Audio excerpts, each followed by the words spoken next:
I'm a big believer that there's nothing we can't accomplish if we're unified.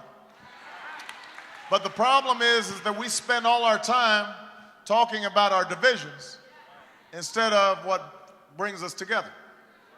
And, you know, maybe it's because I come from such a mixed up background, right?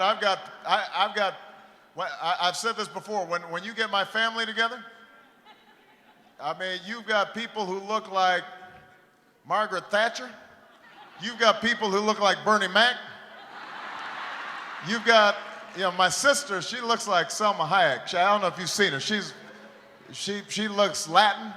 I mean, and she's got a baby because she married a Chinese Canadian. So she's got I got a little niece who's a little Chinese baby. So the point is that, you know, that's just how I look at the world. Is we all have a piece of each other, and we can't get caught up in our differences. We can't get caught up in our differences. Now that doesn't mean, you know, that there aren't going to be some tension sometimes, right? I mean, look, and this is what I talked about in Philadelphia. The African American community has a history. You can't ignore that history. People are angry. Sometimes they say foolish stuff because they're angry, or sometimes they're bitter. And you don't have to, we can't agree with it, but we can acknowledge it. You know, people, you know, coming from Puerto Rico, they've experienced discrimination in certain circumstances. You can't just pretend that that doesn't exist. You've got to acknowledge it, but that doesn't mean that everything that's going to hold us back from being able to work together. And, you know, and listen, when we're talking about white Americans, you know, we can't just pretend if we're African American or Latino that they don't have problems. They're losing their jobs too. They're paying $4 a gallon for gas too. Yeah.